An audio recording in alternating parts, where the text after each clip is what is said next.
And we're live. Awesome. So, episode 27, Roy Arthur Blodgett of Wellspring Herpetoculture.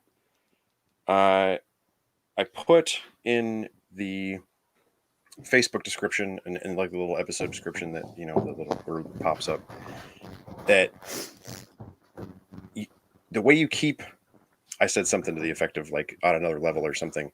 And it's I don't know. It's different. I believe what I wrote. Like I wasn't just trying to talk it up or whatever. But like on your Instagram, it actually says a holistic approach, and you just the way you comment on things and put your descriptions and captions and things. It is just a different vibe.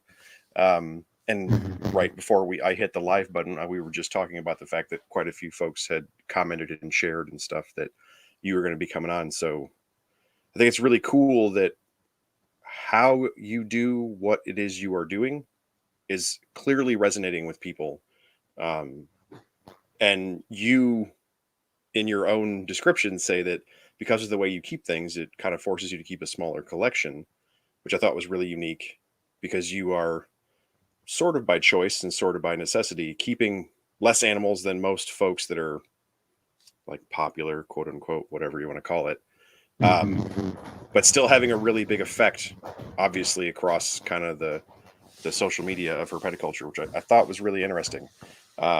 So for folks that don't know or aren't nerding out like me and already stalking you on social media, just kind of take people through, man. Let folks know what you're doing.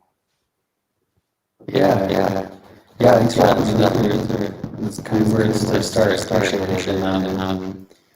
You sound I'm gonna turn this off here. One second. Is that better? Oh, yeah. Now your robot's gone. Just 1 second here. Audio.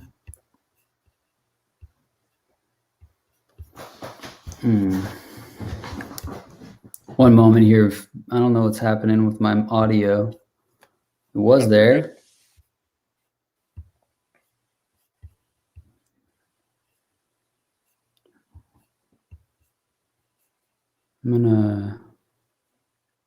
Can't hear me at all?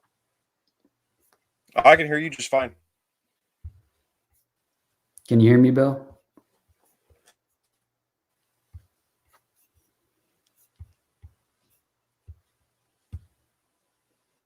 Yes.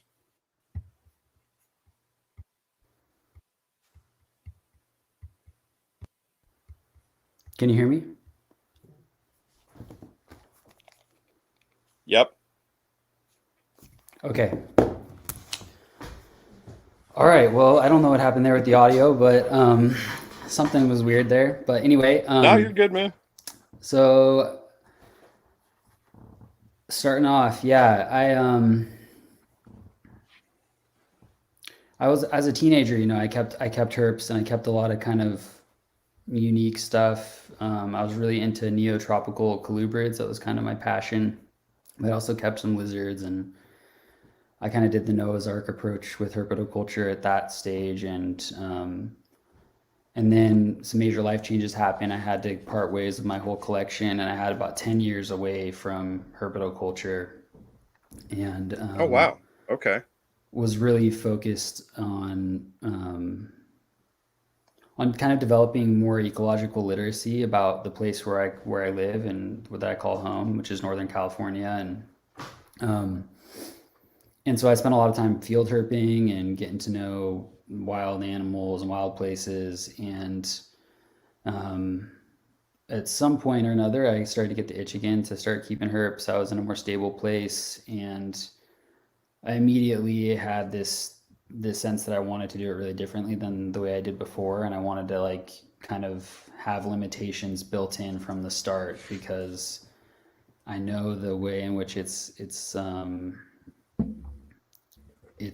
appealing to just go all in and get all kinds of stuff and have a bunch of diversity and all that. But I knew that the way that I wanted to keep the species I was working with was in larger, more naturalistic setups, and that what I really wanted to see is I really wanted to try and encourage and unlock kind of ecological behaviors that were specific to the ecological roles of the species that I was working with, and trying to create complex setups and environments Okay. replicating those niches so I could see them utilize that. And yeah, so going into it, I was like, all right, I'm not gonna keep a lot of things, but the things that I'm gonna keep, I want to have kind of an eclectic array so I can explore different ecological niches and different species that serve different ecological roles and really observe those behaviors and differences there.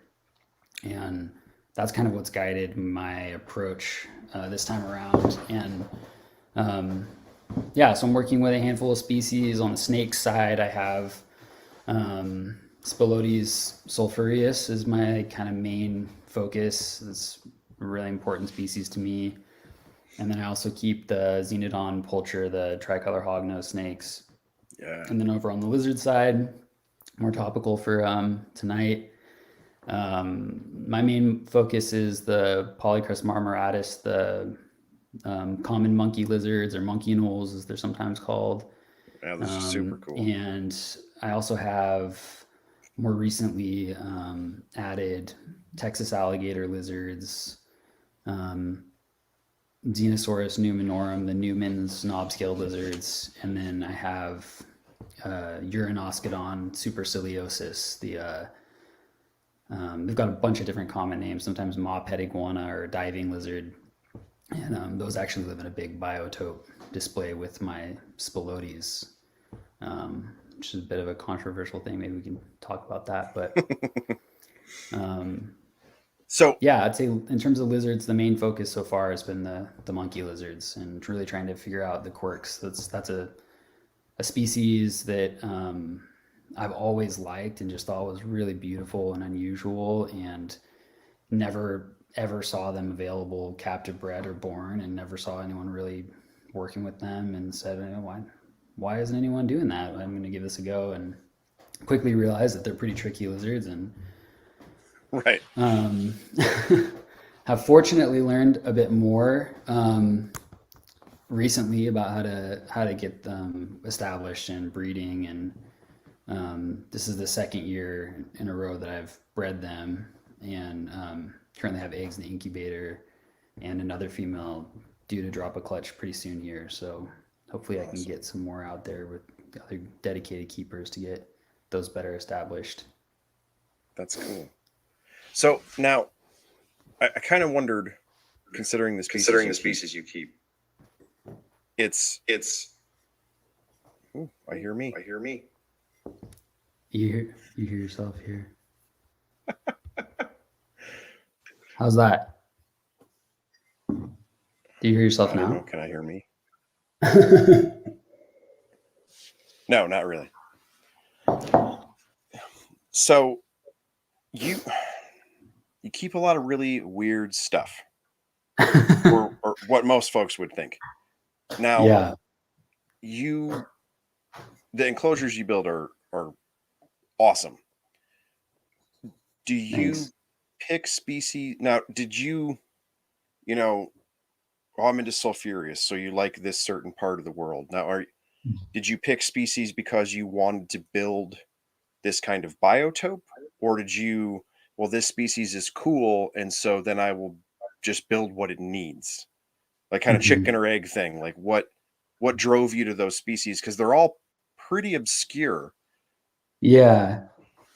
Well, I like obscure stuff just because I'm a nerd, and I get bored of seeing the same stuff on some level maybe, but also I think that, like, if I'm going to be doing this, I want to be useful in a way, and I want to be helping to establish species that are not yet fully there. And just contributing something, to herpetoculture on some level. Like, I feel really indebted to herpetoculture, and I want to, contribute something to it. And I think that's one way I can imagine myself doing that. And also, I think it helps those species. I think that some of these things, the only reason why they're not well established and everything is because no one's really done it yet, taking the time to do it and figure out the quirks.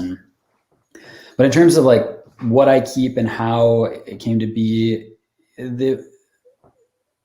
I have two rooms. I have a tropical room and I have a temperate room in my basement. And in Okay. the tropical room, I do keep species exclusive to the Guyana shield, and that's Oh, northern South awesome. America. Yeah, yeah. And the reason why I chose that is just because, well, it started with the sulphureus. I just, that was the species that brought me back to herpetoculture. Um, I had a really amazing experience with them when I was a teenager. I hatched a clutch of sulphureus, and it was just a really magical thing for me at the time. Um, and so when I came back, I was like, I know I really want to work with those. And yeah, and then from there, I was like, okay, well, what else will do well in kind of the general parameters that sulphureus do well with? Because I'm kind of regulating this room in the basement for the sulphureus primarily.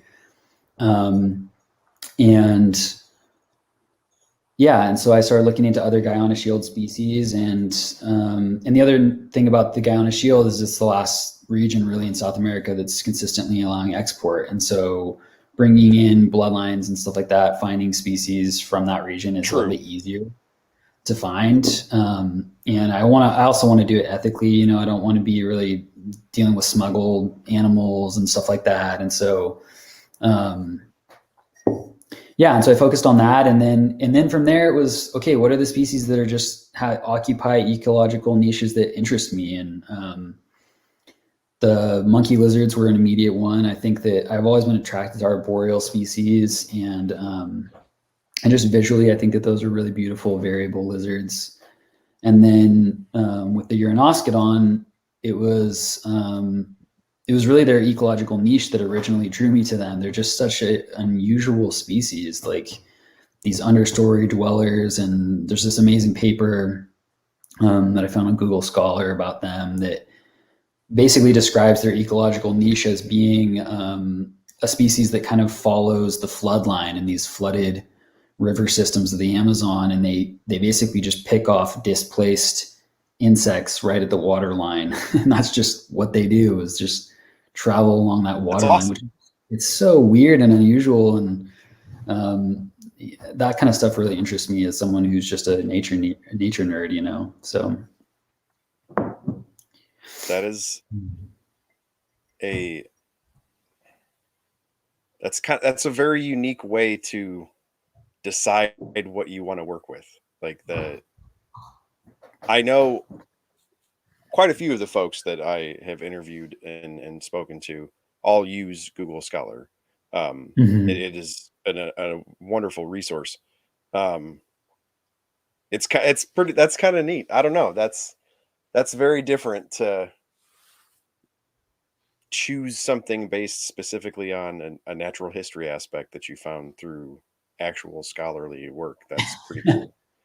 Um, what's Yeah. that's not old school herpetoculture. That's old school herpetoculture, right? So like, Mhm. I live probably like an hour and change south of Chicago, and the Chicago Herpetological Society started at the Field Museum. Like it was a group of professionals who then took their nerdery home and made a friend group or whatever. Um, and so it just started, way more on the professional side of things. And Mhm. then it was, six dudes in a Waffle House trading king snakes or whatever. But like Mhm. it, yeah, that's just a very different approach from what we do today.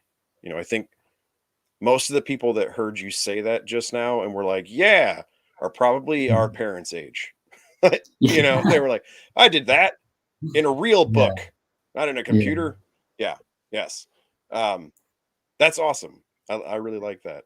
Now, with doing the rooms, are you is the room itself you're setting parameters, or you just have obviously quite spacious Mhm. enclosures and so it's kind of Mhm. guiding the room, or you how's that working? Like heating and everything is by enclosure or literally by room? Yeah, so it's a little bit of both. So I kind of Okay. it's mostly it more applies to the tropical room.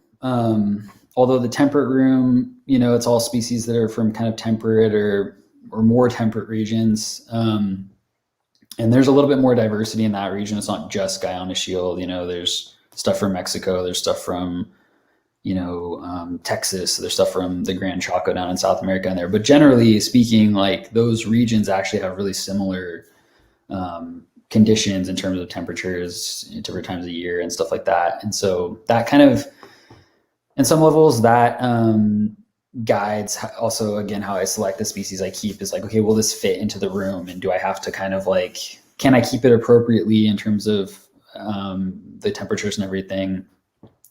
But for the tropical room, I have like a little ceramic wall heater basically that just sets the ambient temperature in that room.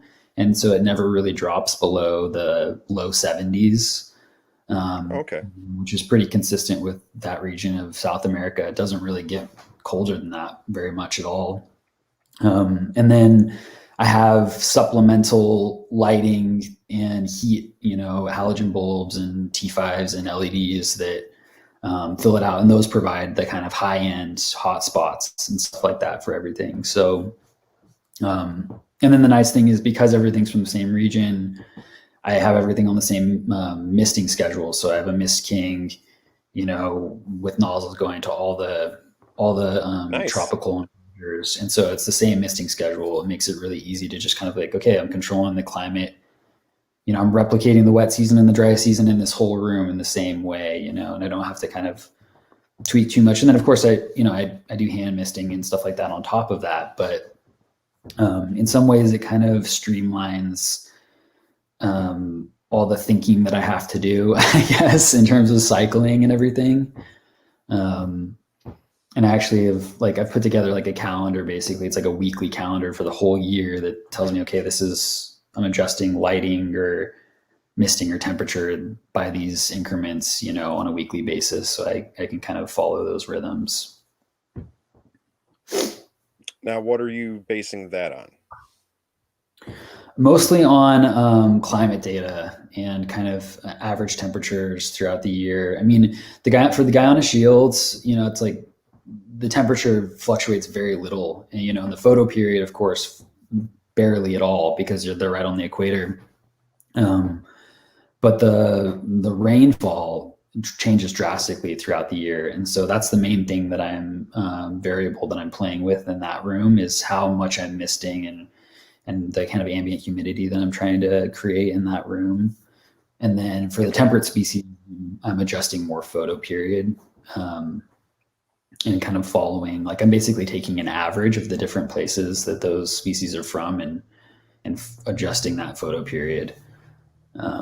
So right now it's like the photo period is very short because we're going into winter and everyone's going under for brumation. For sure. Yeah. So doing enclosures like that, and especially being naturalistic, was that already kind of on your radar? Like, so for me, when I do all my naturalistic stuff, it's essentially my middle daughter and we're just gardening in our basement, and then lizards live in it, right? Yeah. Like, I know for a lot of folks, especially now that bioactive is a big deal and naturalistic and things like that, and keeping cleaner crews and keeping plants and doing all these things like is almost a separate hobby in your hobby, because there's plenty of dart frog nerds that end up being plant nerds and spend as much on their plants as they do on their frogs because they had to have a begonia that's purple or whatever. Right. Are you going like way out into the woodwork here and getting on your plant game and all that stuff, or are you just kind of getting yourself the look that you want, and then the parameters are how you measure? I'm going way out there and getting way too geeky with it. So everything, Good. Awesome. I like it. Every enclosure, the plants that are in there are sympatric with the species. So all of them, the plants are within that range of the same animal that's in there. And again, for the Guyana shield, it's easy because it's like, okay, these are all from the same region, so I can kind of draw on the plants from that region pretty easily. And there's actually a really amazing document that's like a checklist of every species of plant documented in the Guyana Shield that I've kind of gone through. And, I like look at what's available in terms of like houseplants and stuff out there. And I'm like checking, okay, is this one in that region? And kind of, I've done that. And, and it just kind of took off from there.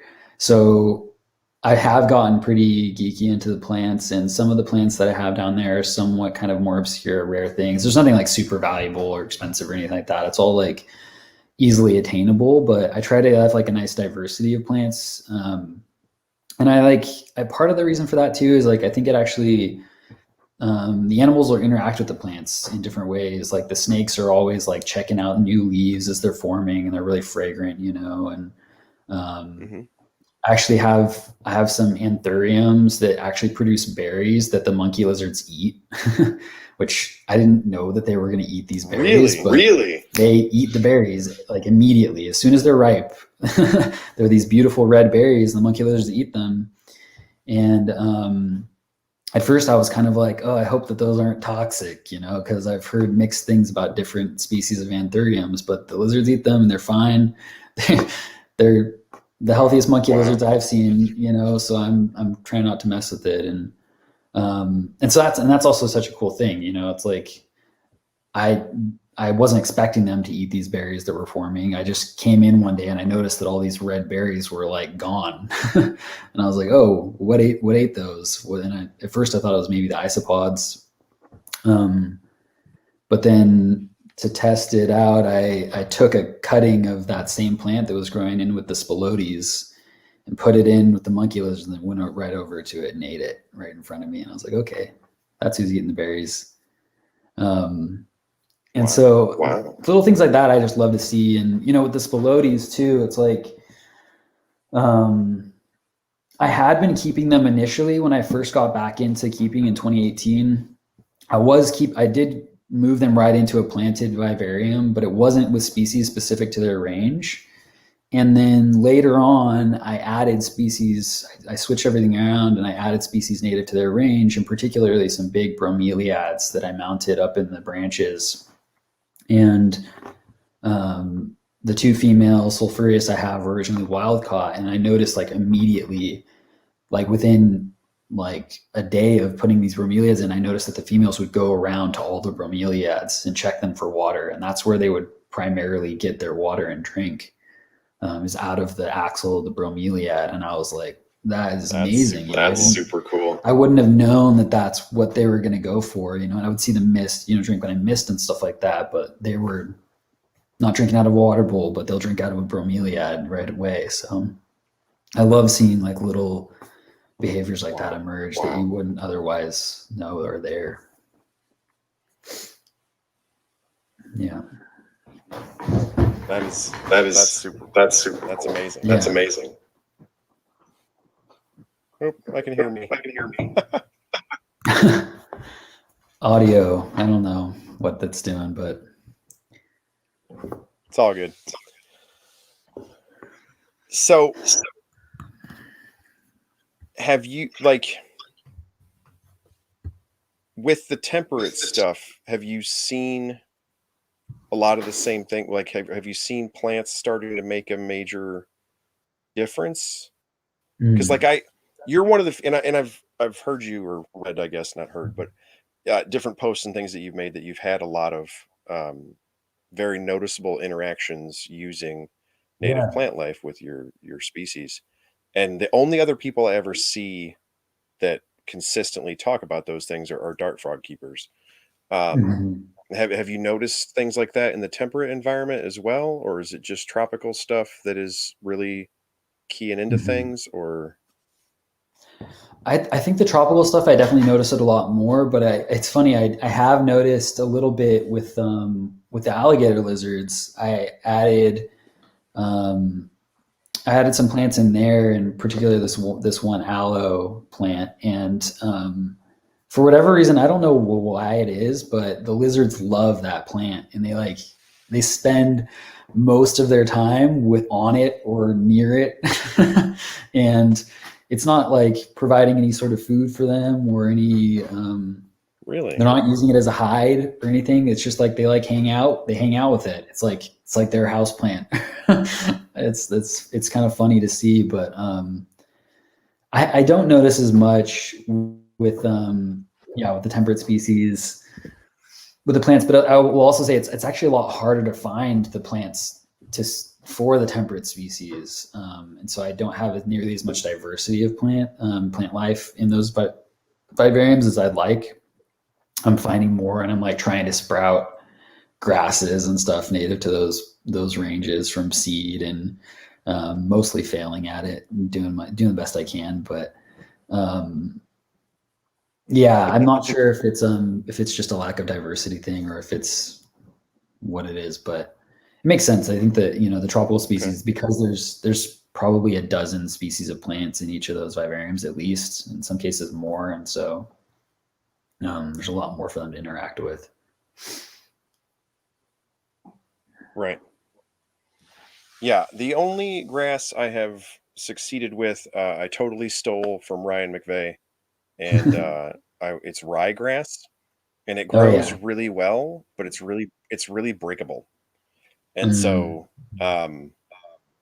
like I got bored and just started trying it and whatever I could try it in, and it took off in one of my crested gecko enclosures, and Mhm. like, I mean, crested geckos are derpy; they just jump off of things, and you can Yeah. literally see like where they land because they break all the grass, and it isn't. It's like a little. It's not flexible like the grass in your yard just snaps off. And yeah, I have not had any luck with grass at all. I grow weird tropical stuff like nobody's Mhm. business. I got banana trees in a basement Yeah. in Illinois, but it cannot Yeah. grow grass. I don't know what the deal is. Yeah. It's I'm the same way. I've It's a harder lot with of that. people struggle with that, and I'm not sure why. Yeah. I Um, know. I really want to. even I like want to. prairie grass type stuff. Yeah, I want to go down that rabbit hole and figure out what I'm doing wrong, because I'm sure it's like something to do with like seed stratification or scarification or something like that. I'm not doing something right, there, or maybe they need more ventilation or more light. That's Or true. I, there's something to it, because it's such a consistent pattern at this point that I know I'm just doing it wrong. And there are definitely people that do it because they're native nurseries here, that they do great with that kind of stuff. So I'm gonna go talk to some folks at the nursery and see what they do to get the grasses started and all that, and start it that way. I think it might also be better to put like plugs in the enclosures. I've tried like seed in enclosures, and that doesn't really work as well. So Ooh, I haven't tried that. yeah, I might try adding some like Yeah, little because I actual plugs. that could actually be really cool. Because I feel like the Yeah, nursery people are going to tell you, keep it outside. yeah, totally. Because that, Probably true. like, well, over here in the 50-foot greenhouse with Bob, it grows really Mm, great. And it's like, well, yeah, I yeah, I know that. totally. Um, I think you're right. yeah. So tell me about uh your sacrilegious cohab experience. Yeah, No, I'm just messing so around. there's actually. I think it's cool. Like, if to me, what you're doing, you're making biotopes, right? It Mhm, mhm, it's it's essentially a living diorama. It, mhm. and if you genuinely want to recreate that, then there are all I can speak English, I promise. There are all sorts of ways that you can do as long as you know the niche that your animal fills and how it's going to fill it. I personally don't see an issue with it. The reason people freak out about those things is because the vast majority of the examples are folks that are maybe a little less educated, a little less experienced, and Mhm.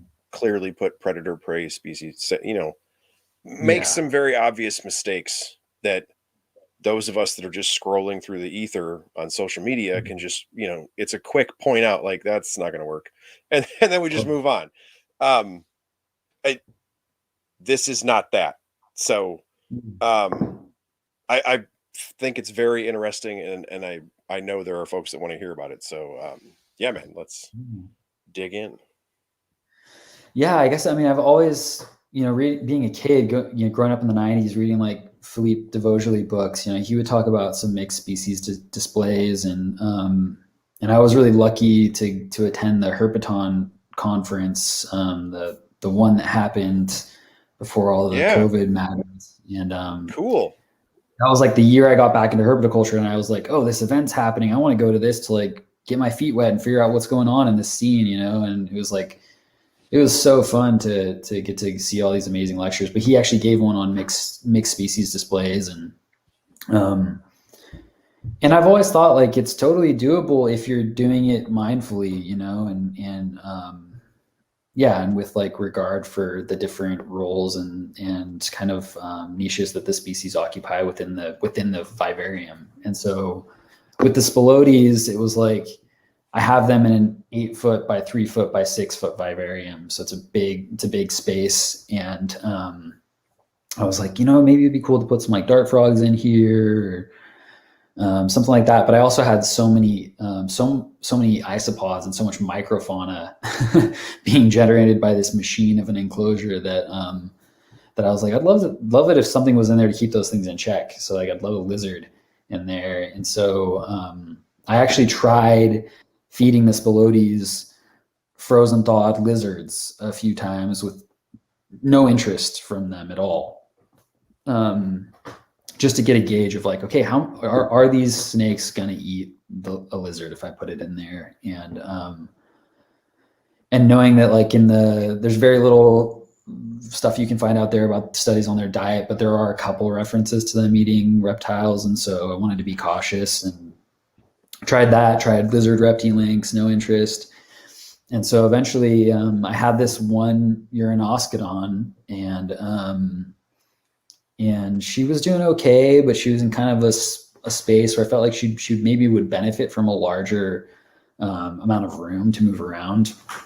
And so I ended up putting her in there and kind of like almost on a trial kind of basis, like see how's this going to go.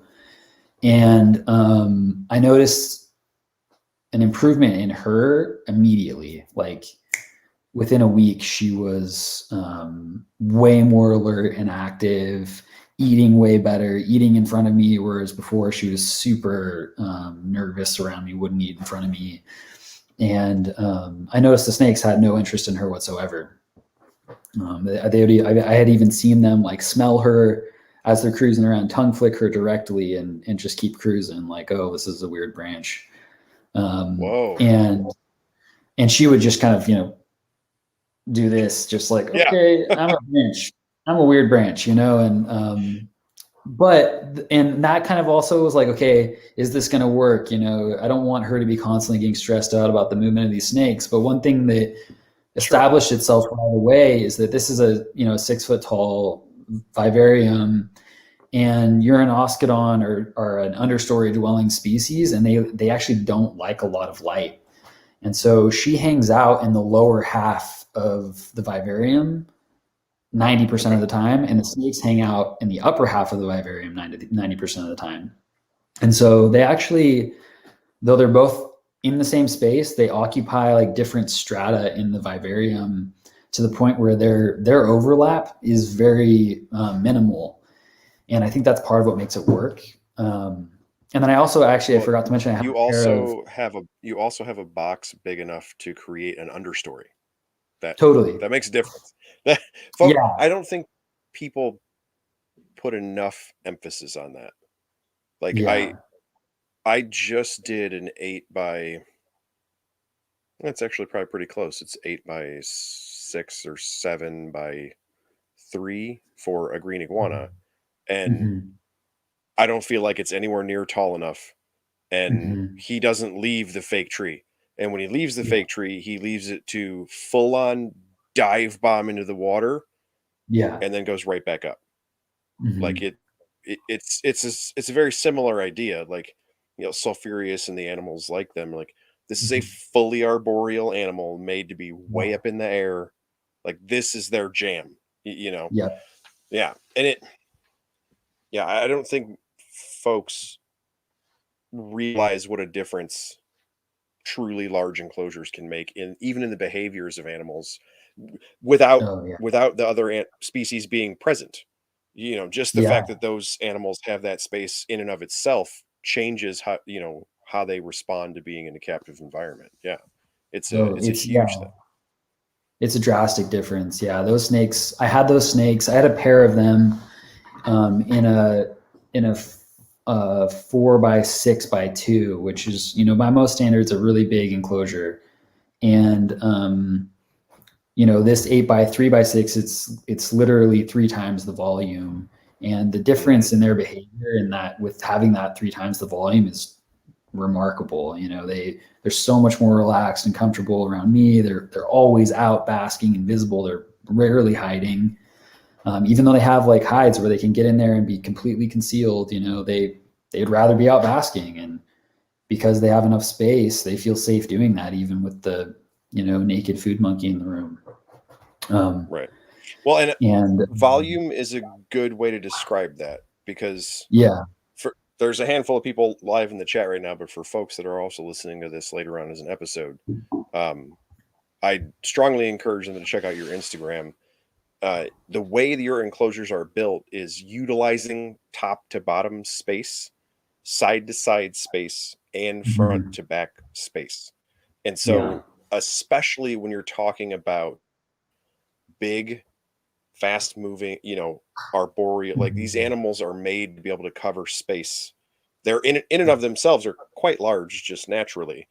yeah, Um, and for them to have the options and choices of where in that space they are able to place themselves is massive. We're not, for folks that haven't seen your social media feeds, like we're not talking about like two basking spots and a mhm, 6-inch difference. It's full use of yeah, three-dimensional space, so that yeah, allows designing it in a three-dimensional full use way allows the animals to use it that way. And I don't know, man, the way that you do stuff allows your animals to, I think, allows your mhm, animals to do what it is they would naturally do, or as close as we're mhm. going to come hanging out at your house. Right. You know what I mean? Totally. That's the whole idea, I think, actually, is to create. I'm trying to create wide gradients and wide tolerances, um, and then let the animal tell me what it wants. Because I think that's something that I've really learned a lot from is just as a naturalist and like observing animals and wild animals, whether birds or reptiles or whatever, is you can get a sense of what they want. They're regulating themselves. They'll do the work, of taking care of themselves if you give them the parameters to work within. And so that's one of the things, yeah, that like large vivariums I think allow is having really wide gradients and really wide tolerances for the animals to regulate and take care of themselves. And yeah, I mean, doing it this way, it's like I would never go back to any other way of keeping, just because for me this is the thing. This is it. This is what I like to see. And yeah, and creating as much choice as possible. Like before, when I had the spilotes in the 6 foot enclosure, I had two basking dome lights essentially on it, so two snakes could be basking simultaneously, but like they would still be close together. They're basically occupying one basking space. And so when I was designing this big setup, I wanted there to be three basking platforms spaced equidistantly, so the snakes could, if they wanted to, choose to bask independently. And sometimes they do. It's like I've really noticed that like there will be at times when I go into the room and each snake is by itself on a basking platform just doing its thing. And there are other times when they're all together coiled up in the same basking spot too. But I think that just giving them that option to like have distance from each other is really helpful. So I like to see it. There's also, I forgot to mention earlier, there's also a pair of turnip-tailed geckos that live in that vivarium as well. So they kind of occupy this other niche, or this other niche, where they're nocturnal, and they kind of, during the day they're hidden, and they come out at night and chow on roaches and Okay. isopods. So they kind of occupy this third niche, which is kind of fun. So Yeah, what the permaculture was the in the comments. driver there that you? Oh, sorry, what was that? What's that? Oh, I was just noticing the comments No, about permaculture design. Oh yeah, that when people say, like, that was my response comment for the Mhm. chat there was, so for folks that are listening, he said, I think permaculture design can be helpful in designing enclosures. And, Mhm. for people that don't understand, permaculture is the thought process behind gardening and food production, that, plants that work in concert with one another, and how you produce Mhm. manure, and how you cultivate your soil, and continue to grow and Mhm. provide food either for yourself or for a small community. And it when you think of old school hunter gatherer societies that eventually Mhm. settled and became farming societies to some extent, Mhm. that's probably what you're actually thinking of, is what allowed human Yep. beings to eat food they grew in one place without moving. um, Yeah. and my response was that that's basically the pipe dream for people that keep bioactive, is they think, Yeah. well, I provide the food for the top tier predator, and then I Mhm. design an enclosure where the plants and bugs and microbes and worms and everything else clean it all up, and then I make it rain because rain is something I have Mhm. to provide, and Mhm. they just exist. That Yep. that would be not a closed system, but as pretty close to a closed system as you're going to find in herpetoculture. Um, Yeah. but that is very difficult. It's much more complicated than folks are led to believe, I think. Um, Mhm. Maybe because people like to sell isopods that are funny colors, but that's a different tub. Mhm. um, Yeah. but think you're coming pretty close, um, or Mhm. as close as I've seen people come. And what I think folks should probably take from that is that you just talked to us about the fact that you had a document listing out a huge number of plants that are from this place, and you're trying, that Mhm. it isn't something where you went to the hardware store and picked out tropical house plants and made this thing and it worked. Like, Mhm. a Mhm. great deal of research and effort and time has gone into that, um, to even make that potentially functional. And then you're Mhm. essentially proving your function by the fact that you're able to go to something, like the gecko filling that nocturnal Mhm. niche, and eating the insects, um, Mhm. is sort of proving it out, which is pretty cool. Yeah, it's I mean, it's worked really well for me at this point. I feel like, yeah, I mean, in terms of inputs, like with the big Spilotes biotope, the big one, it's the biggest thing I have to do maintenance wise is add leaf litter, honestly, at this point, and like make sure the misting reservoir Okay. is full.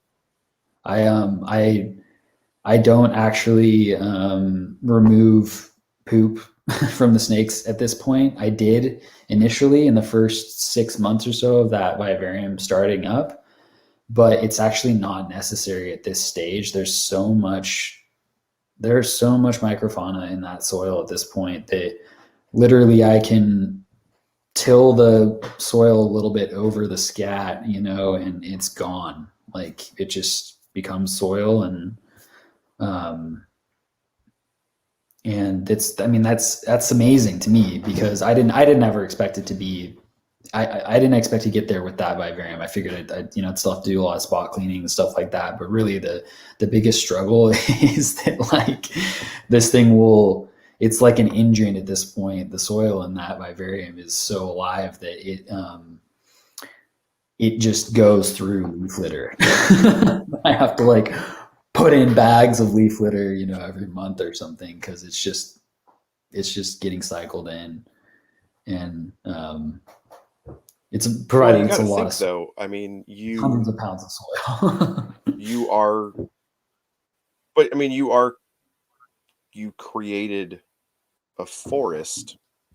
The Mhm. most difficult part for us to create indoors are the trees themselves, Yeah. solely based on size, of course. But, Yeah. you know, that is that's basically what the trees provide, right? Like they consume a great deal of resources due to their size and provide kind of an environment due to their size. Yeah. But then Yeah. the provision is that, especially in something like a tropical forest, is that continual, you know, given essentially perfect parameters all the time, they Mhm. can just renew their leaves whenever they want. So they're always ditching it off and then growing new. Um, Yeah. so I mean that for that environment, that's a renewable resource. The problem Right. is that you really like that environment and you don't have the renewable resource. So now you Yeah. are the renewable resource. Um, Exactly. but that's awesome though, that like that's the goal, I think, is Hmm. in whatever environment you are cool, like, oh, you keep desert Hmm. stuff or whatever it may be. Um, Hmm. if you get it to that homeostasis point or as near as you can, then it should just be those few renewable resources that you are providing, in Yeah. water, of course. Um, Yeah. and then in your case, a great deal of leaf litter. But that makes sense in Mhm. that you are interested in tropical forests. Yeah. That Totally.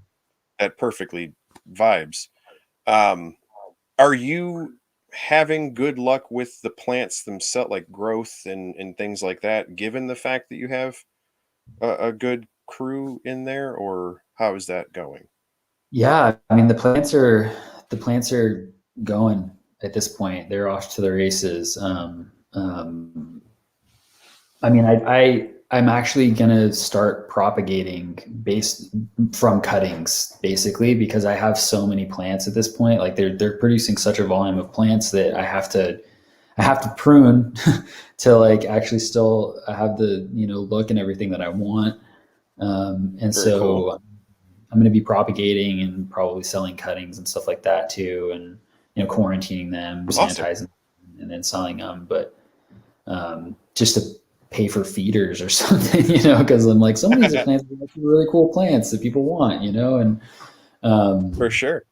but yeah, the plants have done really well. I mean, my initial worry with the plants was in the Spilotes enclosures, especially, was just that they were going to get destroyed by the snakes. I mean, these are huge snakes. Yeah. The I mean, that's male perfectly Yeah, the male snake in that enclosure he's over 10 feet long. He's over 10 pounds. He's a big snake, big, strong wow. colubrid.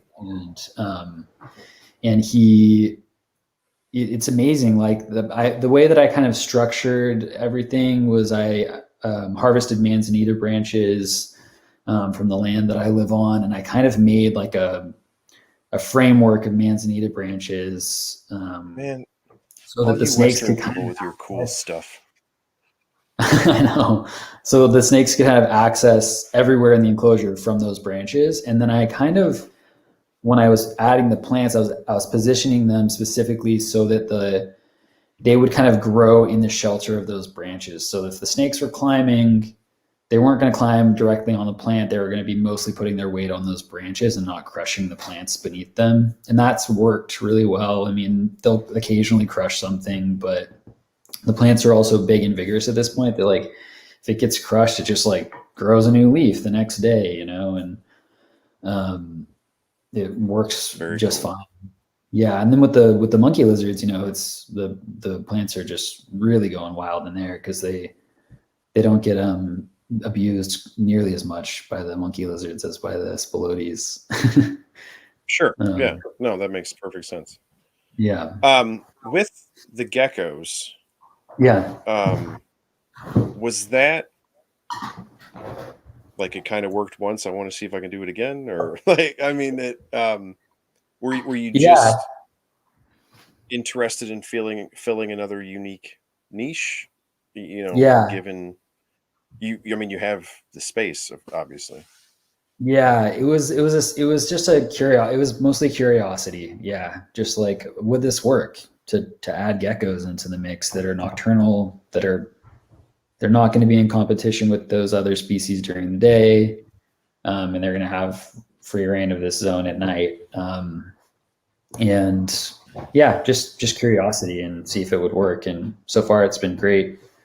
Geckos are doing good. That's so awesome. I'm curious at some point they're going to start. If I'm going to start seeing baby geckos in there, that would be really cool because I imagine they're probably breeding and laying eggs in situ somewhere. I don't see the eggs because the geckos hang out in little tiny crevices and corners in the enclosure that I can barely even get to. So, but that would be cool if that happened, if they actually were producing in situ. But and I finally this next week actually I'm going to be getting a male Uranoscodon as well that I'll be adding into the mix. So there's just the one female in there now, and I'll be having a male as well. And I'm curious about, it's possible that finding eggs in that vivarium, if they breed, will be a challenge. And if that's the case, I'm curious about just leaving him. If I don't know where the female's nesting, I might just leave it and see if the eggs will just hatch in the vivarium. I think that'd be really interesting to see. I know that people do that a lot with Anoles. That'd be so cool. But it would just be so wild to see that with something like that. To see an actual productive biotope, like that, it's genuinely a biotope. Like it's a it's a living environment that's creating life other than invertebrates. Like it'd be so cool. Yeah, that would be really impressive. So with enclosures, did you build your own enclosures, or did you just plant your enclosures that you bought somewhere, or how did you come to that? Because I mean, just that one, of course, is gigantic, but all your stuff is very naturalistic. Was that you, or are you just the plant guy, or how did you come to that? Yeah, so I didn't build the enclosures. In the tropical room, there's only 6 enclosures in the whole room. And there's the 8x3x6, then there's 2 4x2x4s or so. They're a little bit bigger than that. And then a 4x2x2 and 2 2x2x3s. So that's 6 enclosures that are in that room. That's all I can fit in that room. And they were all built by custom reptile habitats. And that's kind of how this all started with, like, I reached out to them, and it started with the big Spolotes enclosure. I was looking for someone who's willing to make an enclosure this big. I was considering making it myself, but I was also just curious about, I wanted it to be like, I want this to be the best thing I can get for these animals. And I saved money for a long time to make that enclosure happen. And the folks at Custom Reptile Habitats were really generous and patient with me. I had to move in the middle of, like, this situation with getting the enclosure, and some adjustments had to get made to the dimensions so it would fit in the new space. And they were super understanding, and it's just a really good experience dealing with them. So,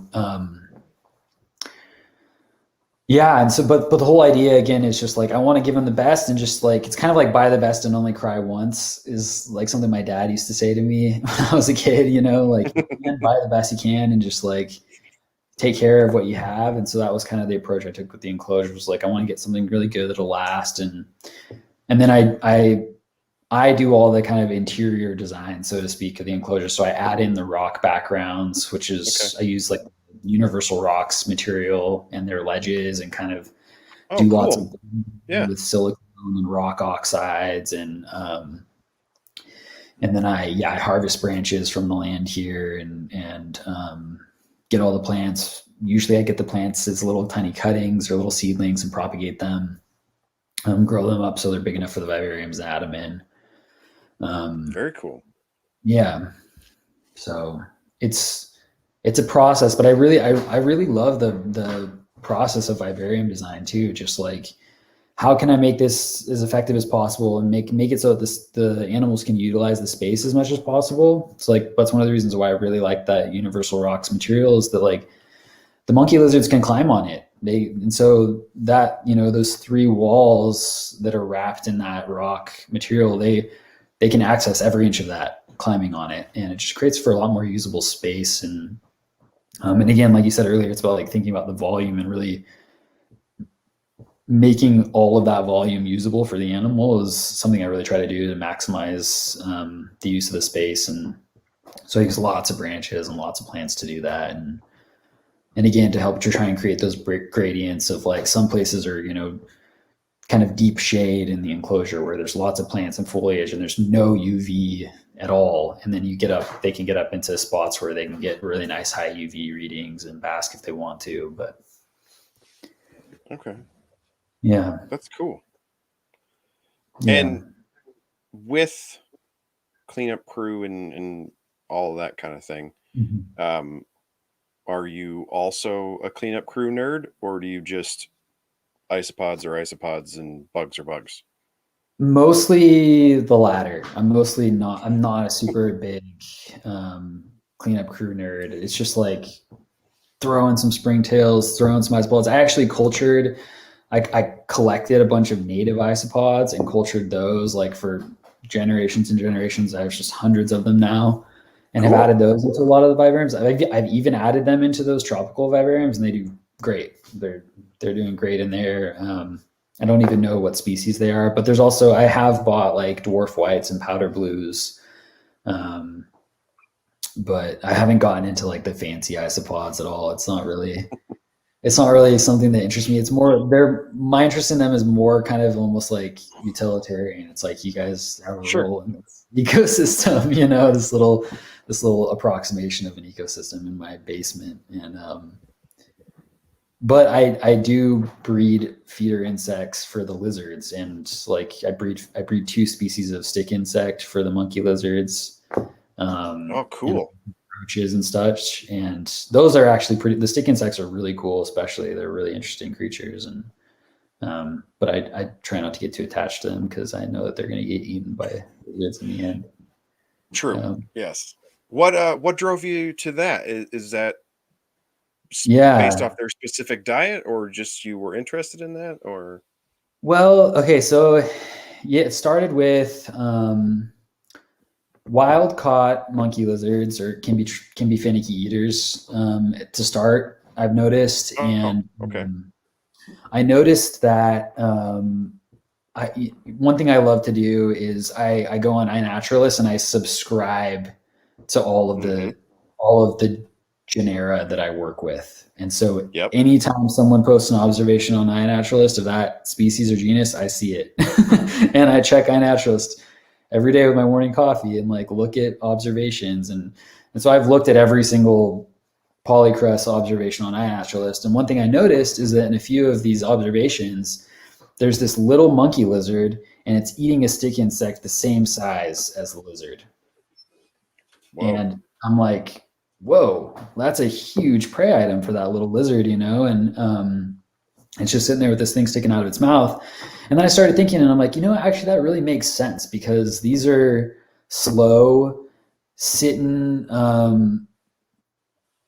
wait predators. Essentially, they're really like monkey lizards they're really the closest thing I think in the New World to chameleons. They're pretty languid and slow and relaxed, and they wait for something to come along and then they pounce and get it. But they're not like actively foraging and moving around a whole lot. They're pretty slow. And I think that like for species that occupy that kind of niche, they do really well to eat larger prey items because they're not eating as frequently as things that are actively foraging, which will eat a lot of smaller prey items.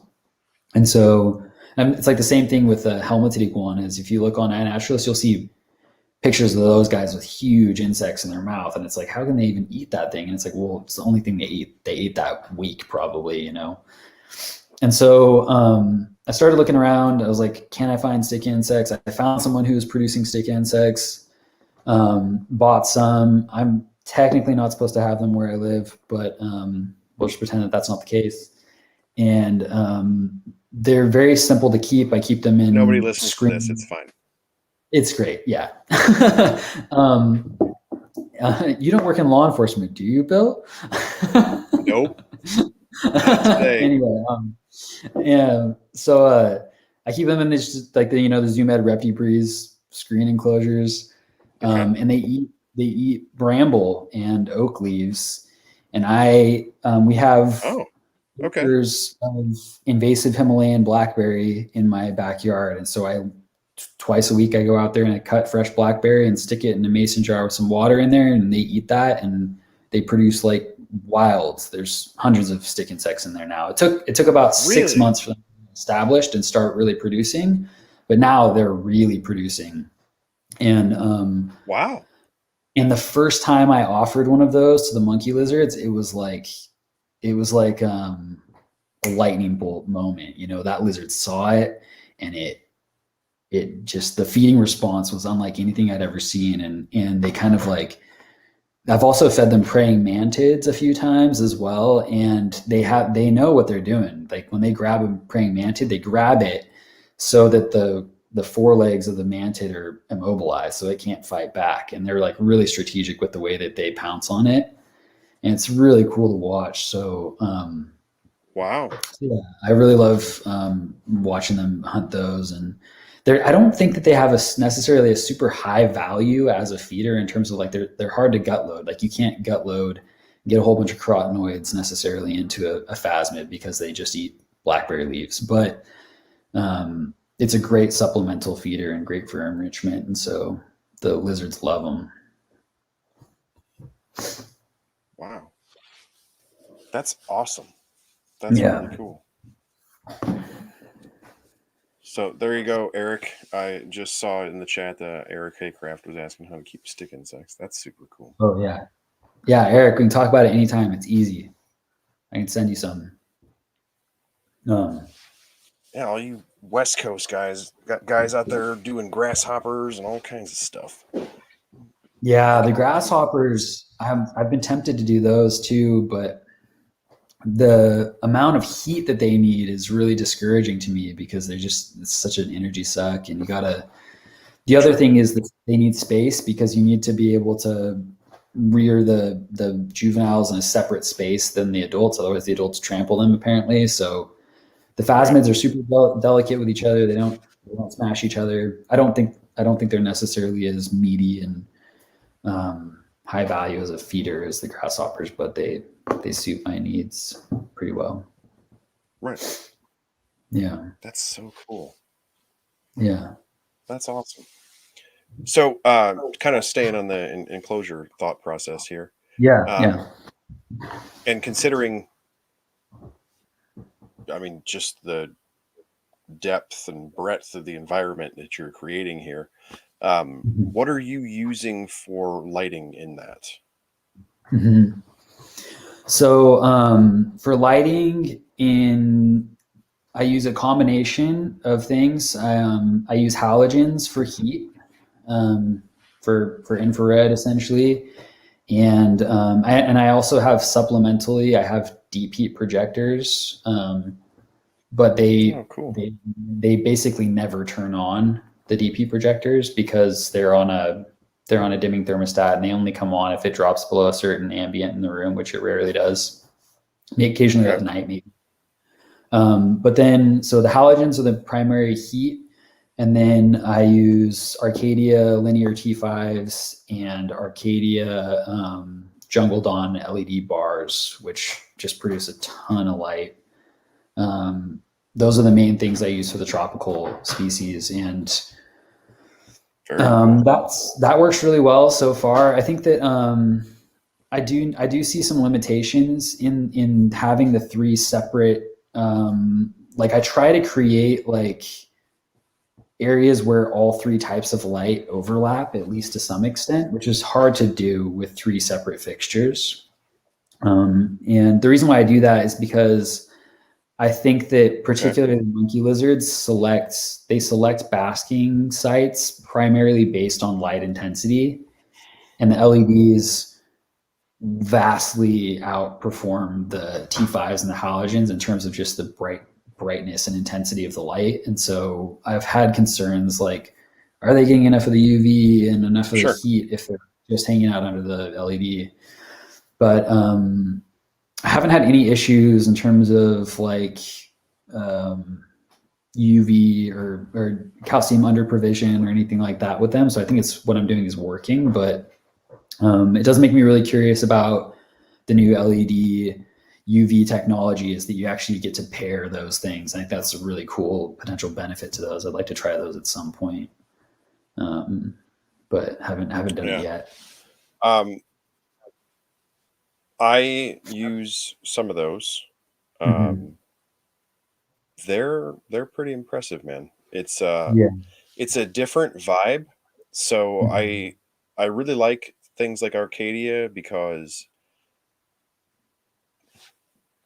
people get I think people get it kind of mixed up in that most folks are so foreign to using UV that somehow they get it in their head that if you put a tube above the enclosure, well then the whole enclosure is going to be covered in UV and you're going to cook it or whatever.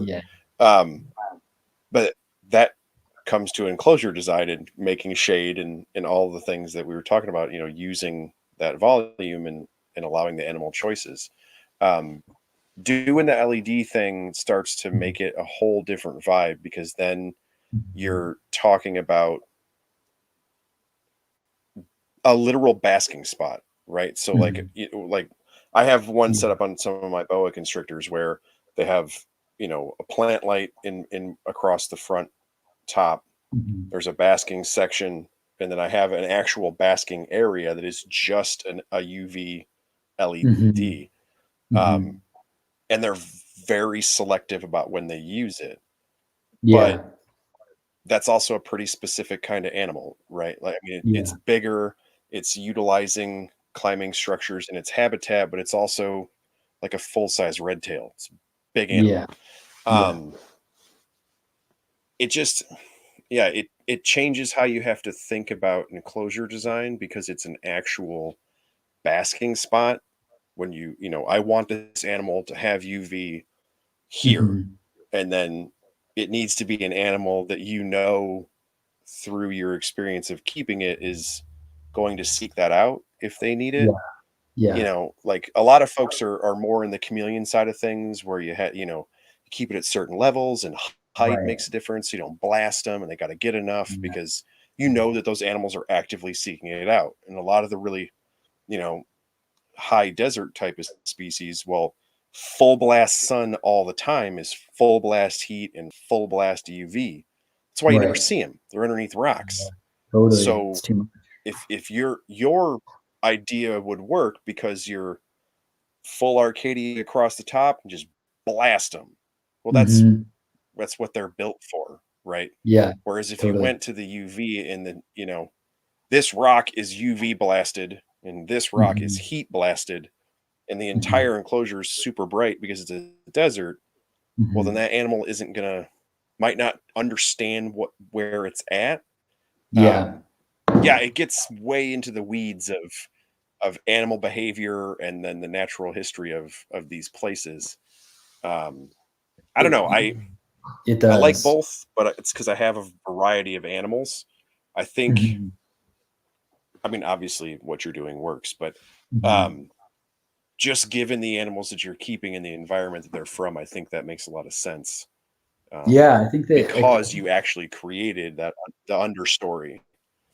Exactly. That's what I was just going to say. It's like, it works if you have a gradient, you know. It's like, I think that if that's like one thing I could hammer home to like any newcomer to herpetoculture, it's like gradients. Just give them options, and they'll regulate themselves. They know what they're doing.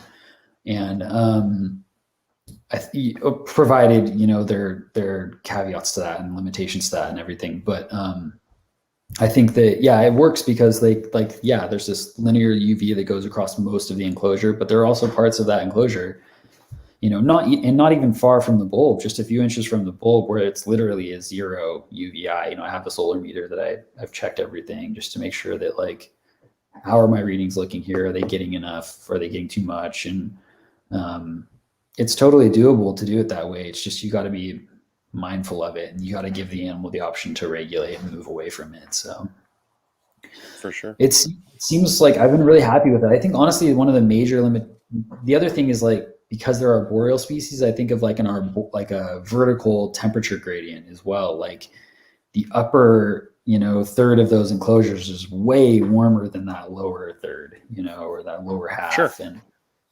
And so they can also regulate themselves in terms of temperature if they need to. And the monkey lizards, they really spend a lot. They're high up almost all the time, and the only time I see them down on the ground is when the females are nesting. Okay. And that's actually, I think, one of the major limitations that I'm noticing of these arboreal enclosures with overhead heat is that I think that my temperatures down at the substrate level are a little bit lower than what I want them to be. And I've noticed that because the females, they don't seem to like nesting down there. Like the polycrests, as far as I know, in the wild, they always nest on the ground. There's not a lot of accounts of them nesting, but the ones that exist are of them on the ground. Mm-hmm. And I actually, so last year I bred them and had this amazing female, super healthy, but I ended up losing her because she didn't have I think there was a couple issues, but I think the major factor was she didn't quite have an adequate nesting site, because I think the temperature was actually just not quite warm enough down at the ground level. Mm-hmm. Where she dug her nest. And so this year, that wasn't before I had these newer enclosures from Custom Reptile Habitats. And one of the things I did with the Custom Reptile Habitats enclosures is I actually mounted planters to the back walls of the enclosures, and have plants growing out of those planters, but there's also substrate there, and it's another nesting potential area for the females to use if they want to, that's warmer because it's higher up in that thermal gradient. And this female that just laid nested in that planter. That's where she chose to be. And I was like, yes, it's so awesome. And I checked the temperatures, and there's like a 10-degree difference in temperature from where she chose to nest versus on the substrate floor. So this is an old school monitor keeper problem. Yeah, and totally. Yep. You get dudes, they put them big old cane heat mats on the side of a Rubbermaid full of dirt. Yep. Because if you're keeping Australian and African stuff that's digging down, where it's 1,000,000 degrees in Australia, it's 85 degrees down in the dirt. Cool is a relative term when you live like on the surface of Mars. So like Mike Stefani and some of those guys that still build like those big, massive old school enclosures with just buckets of dirt. Yeah, man, they are absolutely warming up the soil in order to get, proper nesting sites. And then, I mean, you just described it, but it's watching your girls then, right? So where are they picking? Like that's those guys, is they're, your temperature testing your soil at certain depths, watching what she does. Well, she dug down a foot, she dug down all the way to the bottom. What did she do? And then moving your big old heat mat around in your big bucket of dirt. Yeah, man, you took a modern spin on an old school problem and just changed where your dirt was to change that temperature. Yeah. You just got to get creative with that stuff. It's like, the other thing I did was this time was I fed the female a lot less when she was gravid, and so she produced a much smaller clutch, which I think was good, because the female that I had last year, she produced a huge clutch. She produced 12 eggs for a polycrest. Wow. And they're big eggs. I mean, they're like, I'm trying to think of something, a size comparison. There's not like an almond, about a little bit smaller than an almond, which for a 45-gram lizard or 75-gram lizard, 12 of those is a lot. Yeah. And I think it was just too much. And so, it's so hard sometimes with these very slightly built arboreal lizards I think it's really easy to overfeed them, especially with the polycrust, because they have a pretty slow metabolism. They're sit and wait predators. So still trying to work out the quirks, but it was a huge relief this year when this female just passed her clutch no problem, and she's doing great now, recovering. So Very cool. yeah, Yeah, man. I mean, it it sucks because they're alive, but what we do yeah, is kind of trial and error, right? I mean, that it it kind of has to go that way because you don't live in the Guyana Shield. That's exactly. you know. Yeah. It's trial and Um, error with these, especially with these finicky species that no one's cracked the code, so to speak. right. So Um, I know we're cruising like an hour and 15, but I did want to ask on the enclosure thought process while I was still there. mhm. You made an Instagram post about the Temperate Room, and Yeah, you had Focus Cube and Dale Tamura's yeah, stuff in there. yeah, yeah, That's super cool. yeah. So those ones, yeah, it's a totally different approach in that room. The custom reptile habitats enclosures, they're not as space efficient, so to speak, like because they have built-in hoods essentially, which I prefer that, because all the lighting's external. The animals can't get in contact with the lighting and potentially burn themselves, and Oh, I also like okay. the way that it allows airflow to work. It creates this kind of this thermal convection airflow that I think is really good. And Okay. so with the focus cubes and the Tamura designs enclosures, the Tamura designs enclosures I got for rearing enclosures, just for rearing babies of the Spilotes, the Uranoscodon, if those breed down the road, and also the polycrusts up to this point have been raised in those. And I like them because they're little condo enclosures, Mm-hmm. but I can still have little nano halogen overhead heat and a little Arcadia shade dweller. So they're still, even for the babies, they're still getting the overhead heat and UV. They still have live Cool. plants, and they still have the universal rocks background that they can climb on. And I really want everything to get the highest standard I can give it while it's here. And yeah, and so I have those the focus cubes are for my tricolors, my Xenosaurus and Garanotis, the alligator lizards, and I love their stuff. It's just really well designed, well built, and really space efficient because of the stackability. The one issue I have with that is just the heat creep between enclosures with that stackability. So they actually are coming up with some solutions to that, and they're going to be sending me. Basically, it's just like a little a little spacer that allows the air, that's kind of has ramped to grooves essentially, that allows that hot air to kind of rise and escape out the back of the enclosures, which I'm really curious to try those and see if that helps. But um, Wow. yeah, but I Yeah. do the same thing with all those. It's all backgrounds and live plants and stuff. Okay. No, I just both of those companies just I find very impressive. So I thought it was really Yeah. cool that you're using their stuff. Um, I think that's a neat combination, I guess, is Mhm. so for folks that who are listening or in the chat right now who don't know, Dale Tamura and his stuff and Focus Cube Habitats are Mhm.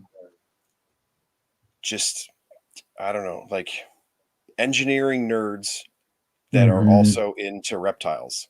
And so Yeah. like their enclosures are just, you know, they're what modern engineering can do for our hobby. Like it's a Totally. really impressive thing, and they're really pushing things forward. And Yeah. I think it's cool to see people like that building that kind of stuff, and then somebody like you taking that in the way that you're going because you are Mhm. naturalistic biotope guy, plants Mhm. and backgrounds and Mhm. all these things. And then you have an engineer nerd Enclosure Yeah, who you called about something, oh, yeah, and heat creep, and I'm thinking this, that, XYZ, and they're like, oh yeah, I'll get some air ramps. Call you yeah, that. totally, It's totally. that's It's so super cool cool. that for you're on the environment design Mhm. portion, and then to be able to call somebody and say, make this work for my brain. And then that Yeah, person is like, yeah, air ramps. I know what that is. yeah, Got it. yeah. That's awesome.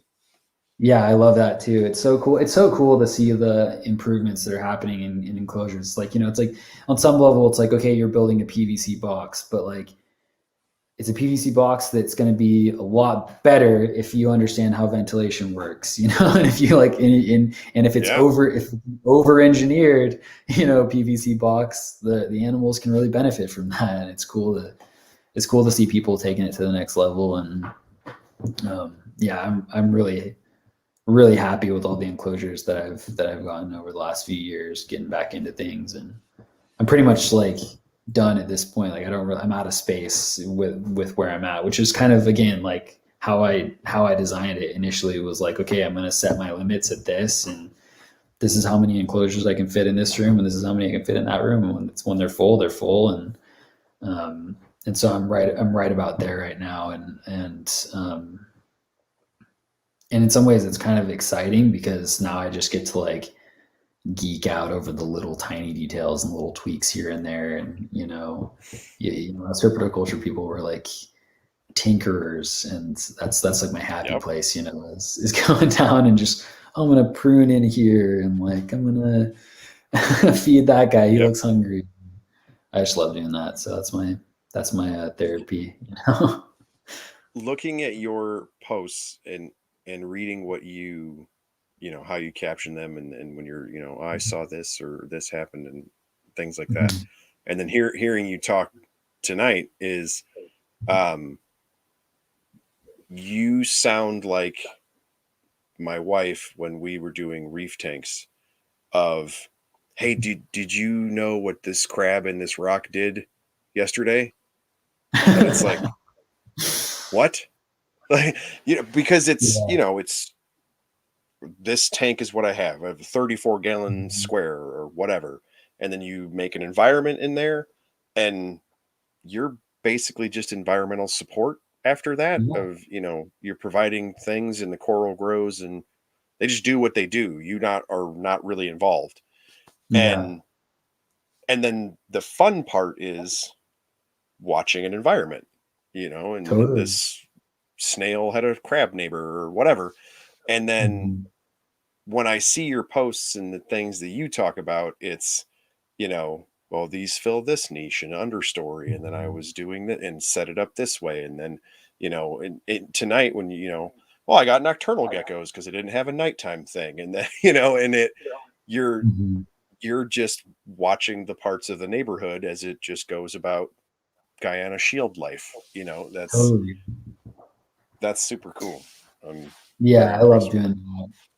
Yeah, it's such a honestly, it's like kind of like a practice, like I think that the herpetoculture, it's like my partner is an artist, and she has an art practice, and so she's like really committed. And she gets up early and does her writing, and then she gets into her art mode and starts making work. And I have my herp practice, and it's kind of funny. We have like, Yeah. it really is, it's a devotional practice, because it's like I'm tending to these creatures and seeing after their well-being. And I feel really privileged to get to do that, and lucky to get to do that. And it's like, again, as like a nature geek, the Amazon, for me at this point in my life, the Amazon is out of reach for me to go visit and explore and experience in the way that I'd like to. But on some level, I Sure. can experience like the wonder of like, wow, this lizard is it's just being a lizard. But like, for whatever reason, I am like pretty amazed at this lizard just being Yeah. a lizard. Um, I feel really fortunate to have that as part of my life. It's really amazing to get to do that. Yeah. I totally get it. I travel Mm. quite a bit for work, and I am definitely that guy who has sat outside of his hotel and like watched Anoles defend their territory. Like, yeah. Like, what are you doing? Like, well, Jim is going to get Steve here pretty quick, and then there's a palm tree in between, and you got to watch out. Like you're just doing it in your head. Yeah, yeah. Yeah, No, totally. I absolutely get it. Um, Yep. so before I let you go, Yeah. you wrote an article for Herpetoculture magazine, Oh and yeah. so what was that all about? Yeah. So that was about the tricolors. It started. I love writing. I like it's another kind of practice of mine. I do a lot of like poetry and stuff like that.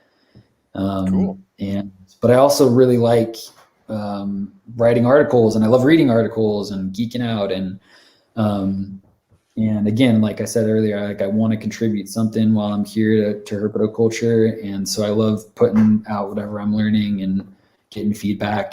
So I wrote this article on the tricolor hognose snakes just in my spare time, um, and also it's like if I'm producing any species, I want to be able to provide quality care information for whatever I'm producing to whoever ends up with the babies. And so I wrote this article and I sent it off to Dr. Crawdad, Zach Loafman, and it was like, would you give this a read at some point and just like give me any feedback that you have on it? Like, I'd love to just get your feedback. And he wrote back and he's like, this is great. Like, you should publish this. He's like, I'm gonna let the guys at Herpetoculture magazine know about this. And I was like, oh, okay, great. And so he totally did me a solid and wrote to them and sent them the article. And then Justin and Billy, they're great guys, and so they reached out and they're like, yeah, we'd love to publish it. And Zach was all teasing me. He's like, hey, look at this cover issue, Roy. He got to be the cover issue on this on that month. So yeah, and that was just like there's plenty of care information out there about tricolors, but I think that they're kind of one of those snakes that can kind of get the short end of the stick sometimes. They get a bit of the ball python treatment, where it's just like they're really pretty durable, tough snakes. They're fossorial, so it's like, oh, it just lives underground in the dirt and like it'll just do fine in here. But I keep them like I keep everything else, in these little biotopes, and they've got UV and halogens, and keeping them that way. I was like, these snakes do all kinds of stuff that like you would never know that they would do if you don't give them the opportunity to do it. And so, Yep. like they're not going to Options. come out and bask. They're not going to come out and bask if they have an undertained keep mat. Like it's counterintuitive. You got to give them a reason to do it. But if you do, then they'll do it. And so, and so I wrote an article, and it's just a little bit of a different take on their care. And so that's hopefully the first of a few. I'm working on more for them, and I've been super busy working on other projects and behind, but hopefully I'm going to be doing an article about the puffing snakes for them, and hopefully something about lighting at some point, just trying to kind of like break lighting down into layman's terms. Well, I might have a line to Justin's ear, and I could tell you that he is Herpetoculture Network has been commenting. He's obviously listening. Yeah. He'll be getting some messages from me about how he needs to start harassing you for a Guyana Shield biotope article. Yeah, To yeah, see. at some point. No, Yeah. because dude, I'm telling you, what you're doing is a big deal. The fact that you are successfully keeping those animals in that way, you have animals filling different niches, the options and choices, the size, the different things you're doing in that biotope specifically, let alone all the other ones. I'm telling you, man, that you'll be on another cover, I promise. Thanks. I That's appreciate cool. that. And in herpetoculture, to be perfectly honest, it's very rare. Yeah. It's it is something that a lot of people don't understand, and a great many people are unsuccessful with.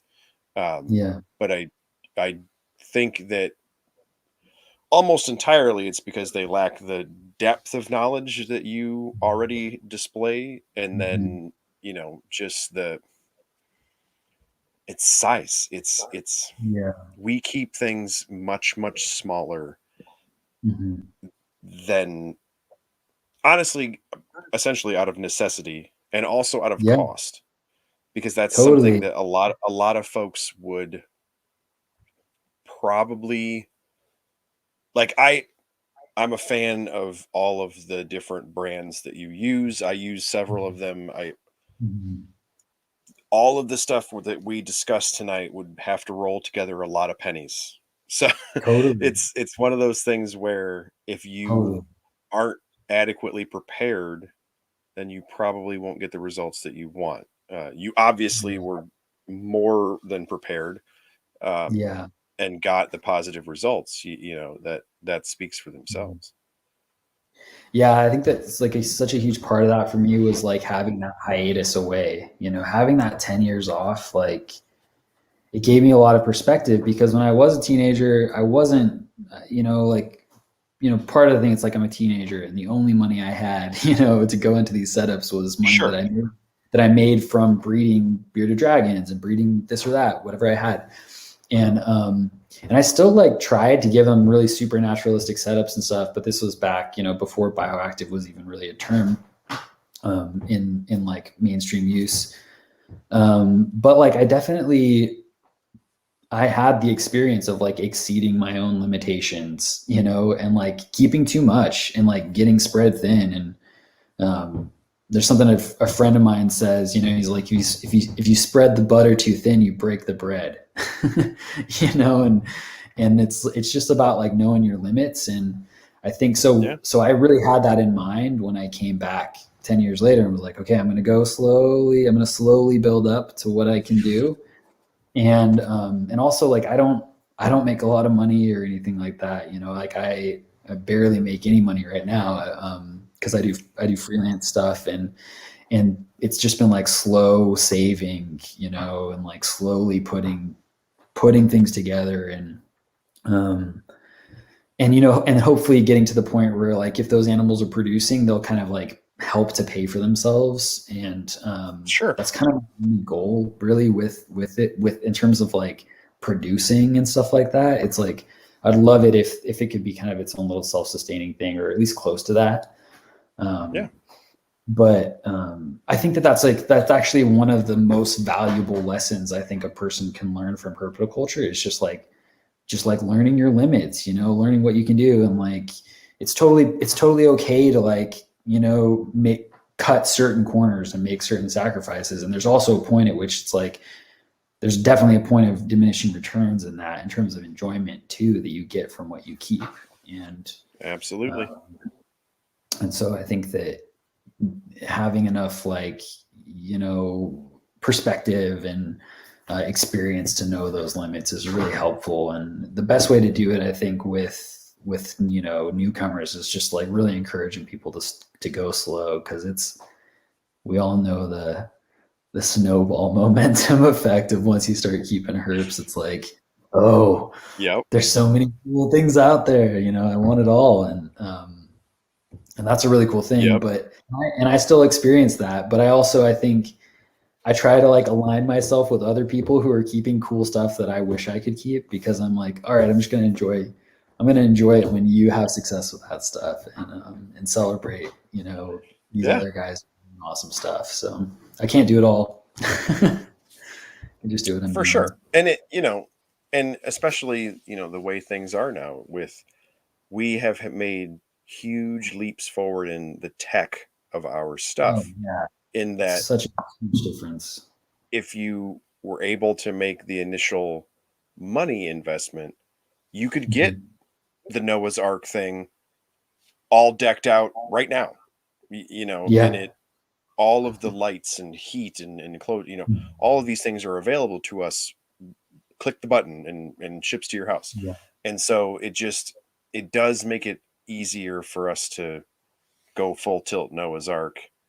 And Yeah. it's kind of like we complain about reptile social media in that like, oh, in Facebook groups, and we all argue and so on and so forth. And it's like, well, Mhm. yes, that's true, but it also allows us to hang out and talk to some dude in California, or I have Mhm. now interviewed people in Australia, and it allows you to do these different things in smaller, more focused ways. And then this is sort of the same idea where, like, if you're talking to new people, it's like, yeah, there's all this cool stuff, Mhm. but if it went your way of Mhm. tons of cool stuff in a small focused way, Mhm. and then Mhm. you are now having a great deal of success, like, I don't know, that's really Mhm. obvious to me, and Mhm. it's also a little weird to me that it's not obvious to more people, but, like, Yeah. Mhm. it "Oh, we have, I could just get an entire wall of focus cube," and it's like, "Yes. Do you know how to care for 25 snakes at one time?" "Well, Yeah. no." And it's like, "Well, Yeah. what if you just got one really awesome focus cube and one really awesome snake, and Yeah. then Start there. learn that?" You know? Yeah. I Really. don't know. But I get it. And I have a giant, very diverse collection. Yeah. I still have a Noah's Ark collection even as an adult. So I Yeah. totally understand. But Totally. it just I get it too. I have no judgment for it at all. I've been there, I get it. oh yeah. I feel like it should be more obvious that Mhm. your method, like, it shouldn't be surprising that your method is successful.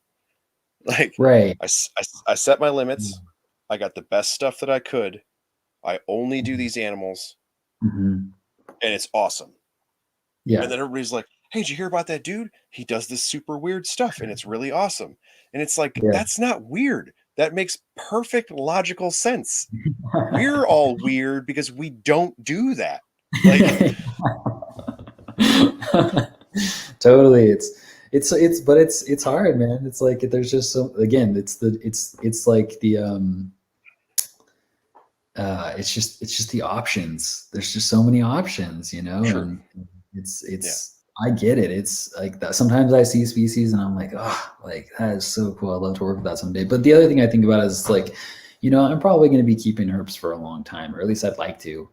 God willing, I'll be keeping herps for a long time, and maybe at some point I'll kind of phase out a project or something and try something new. But if I'm going to experience more diversity in my collection than about where it's at now or in this next year, that's about where I'm going to be at. It's going to be mean that something else is going to have to go to make space for that, um, Sure. and that's also hard for me because I also get attached to things. It's like my animals. I love them all. I know them all as individuals, and I want them to have a good home here. So it's we'll just have to see. There's definitely some But species out there I mean, that that's not the. yeah, but that's a smart way to approach that, especially when Mm, the way you set things up, having the two rooms, having things, you've picked your environments, you're able to successfully keep those environments, which you already know now. mhm, So I mean, yes, you did limit to tropical and temperate, but there's a mhm. whole lot of animals that live in those two places. Like, Oh if you ever yeah, get a real wild hare and you want a Uromastyx or something, then yeah, you might have to change. But, like, yeah, you got quite a few choices before you get to just being stuck in the desert, you know? totally.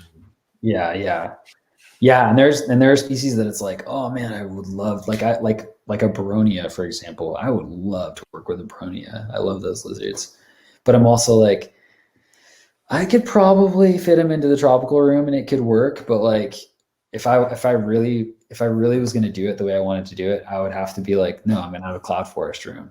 Right. Like, and on some level, like I'm not really letting myself go there because I'm like, it's gonna be the way that my brain is, the way that my brain works. I'm gonna be like, you should have their own cloud forest room. Yep. That's okay. Maybe that'll happen someday.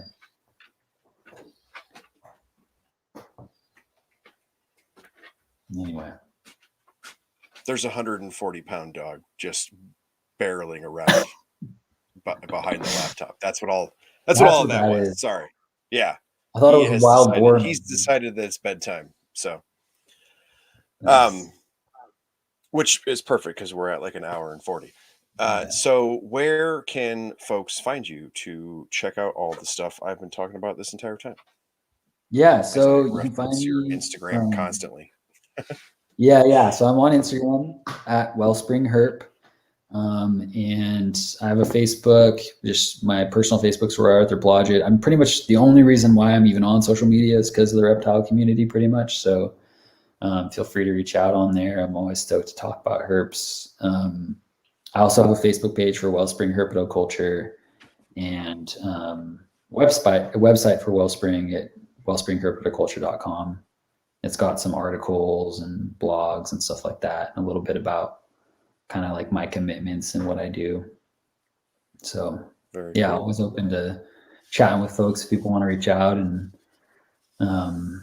yeah, really thanks for the opportunity to come on. I really appreciate it, and I'm stoked to be on the roster. It's good company, and a lot of the guys that have been on this podcast are people I look up to and who've influenced me. So it's good to be here. So people are probably getting tired of hearing me say it, but when I have people come on, especially being in with the Herpetoculture Network guys now, I've kind of come to expect really cool conversations because that is how people get like directed to me, or when someone says, "Oh, hey, you should talk to them," or "Hey, this person," like it always is prefaced with, "Oh, they're doing something cool," or like, "Oh, he's a good dude," or whatever. And it's like personality type, I guess. And then cool lizard usually. Yeah. So yeah, I don't know, like that. I think that's a lot cooler in that, like, I don't like just look to talk to people that have really rare geckos or whatever. Like that's not how people come to be on the show. Yeah. It really is just me and like a handful of people I talk to were like, "Oh, they're really nice. I met them at so and so," or I talked to them about the article or whatever. It has way more to do with the person, and then I usually Facebook or Instagram stalk them if I don't know them. And yeah, I mean it's a very, I like it because it is it's person driven. Like I think your lizards are cool, but like what happened was a bunch of people said, "Oh, he's a really good dude. You should talk to him, and he does cool stuff. Did you see his biotope things?" And I'd already known that, but I was like, "Oh yeah, that's a great idea." So yeah, it's way more people driven, which I really like. So yeah, I really appreciate that approach too. It's cool. It's cool to get to hear people's stories and get a sense of where people are coming from, because there's so many different ways that people show up for herpetoculture and do it. And I think that's one of the things that's most interesting to me actually at this point is like, oh, what makes this person tick, or like what's their thing with it. And yeah, it's just cool. Really appreciate what you're doing and getting good people on here and getting them to talk about lizards and stuff. And roping them into magazine articles. I'm sure you'll have messages. Good. I'm gonna need the prod. Yeah, need some pressure. For Thanks, sure, man. All right, man. Well, have a good one. Yeah, you too. Take care. Yep. All right. That was episode 27. That was exactly what I had hoped it would be. When I first started talking about having Roy on, it really centered on the fact that when you look at his Instagram, he does talk about that, holistic approach, naturalistic enclosures. Everything is huge, planted, just incredibly well done. And then everything I had heard about him was he was a good dude on top of all of that. And so that, worked out exactly how I thought. So that was wonderful. I do encourage all of you to check out his Instagram. You're kind of noticing a trend here on episodes. A lot of folks are kind of stepping back from Facebook a little bit, and it seems like quite a few people are going towards Instagram. So when you hear me referencing people, or if you see in the show notes for folks that only listen to the episode as a podcast, a lot of times you're going to see Instagram handles as opposed to Facebook pages or websites and things. If they have a Facebook page or a website, I'll for sure link it, but more and more, it seems like folks are going towards Instagram. So that's just something to be aware of, is that's how you'll probably be able to find the folks that you hear on the various episodes. For Instagram, the podcast itself does have an Instagram page that I made. Justin has given me some ideas for how to get the various episodes up there, not the full episode. It will be some sort of cover art for each episode with a link to it. So if Instagram is something that you use, or if you're one of the folks that is really cutting down on social media, a lot of people have just gone to Instagram and YouTube, or maybe Instagram and TikTok. I want to keep that as a way for those folks to still access the episodes if that's what they're choosing to do with their social media platform. It was really cool that we were able to talk about that Herpetoculture magazine article that Roy did. I encourage you guys to continue to check out the magazine. Justin and Billy and everybody, Phil, all the guys that help out with that. It's a free magazine putting out the highest level content you're going to get. It's all the best people doing just the coolest work in our hobby. And they take all their pictures, show you all their stuff, show you all the inner workings, explain everything that they do. It's literally a giant how-to manual for all of the best stuff that we have from some of the best people. It's an amazing resource, considering that its genesis of how it came about. I think it's going to be a major part of the hobby for quite well, for as long as Justin wants to do it. I guess he's a busy dude, so we should all continue to encourage him and download, read, share, do all those things to let him know how important that work is. Of course, the podcast is part of the Herpetoculture Network. I continue to hang out with the guys, be part of Snakes and Stogies, following THP, of course, Venom Exchange, all the things that they're doing. I really enjoy being a part of that. It's just cool, it's the network version of the things that I keep talking to you guys about on each of the episodes. Like, as people get kind of absorbed into that circle, that's always how they come to be, of, oh, hey, this person is cool. Also, they do corn snakes because they were listening to corn stars, or they do, false water cobras because the crawdad finally roped him into talking to all of us, or whatever it may be. All of those conversations are always prefaced with, oh, hey, this person's cool, or this is a good person. And then they, show up in our circle, or they show up in Snakes and Stogies chat, or this chat, or whatever it may be. So it's been cool. It's a really interesting way to form a community, and it is kind of continuing in that community way. It's growing in that way. I don't really know how to describe that. It just seems to continue to grow, and it really hasn't had, knock on wood, I guess, it hasn't had the negatives that you usually associate with social media communities and things like that. So I hope that continues. It's a cool thing to be a part of. So I will see you all again in 2 weeks. I have episodes booked out until March now. I have a handful of more people that I'm still talking to that'll get us through April. I just haven't nailed down their dates and stuff yet. So yeah, I have a bunch more people to talk to.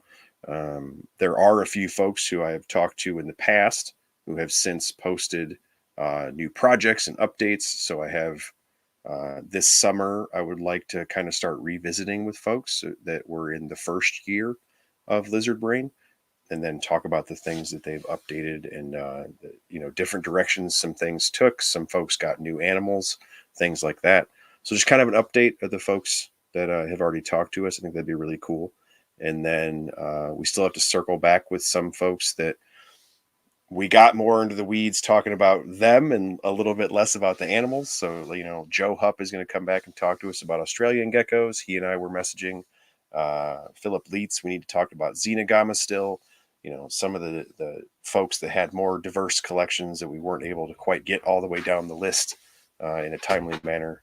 So and all of those guys are super cool. They've all, we message back or whatever and have been more than willing to come talk. So we have lots and lots of content still to go. So I will talk to you all again in 2 weeks. Later.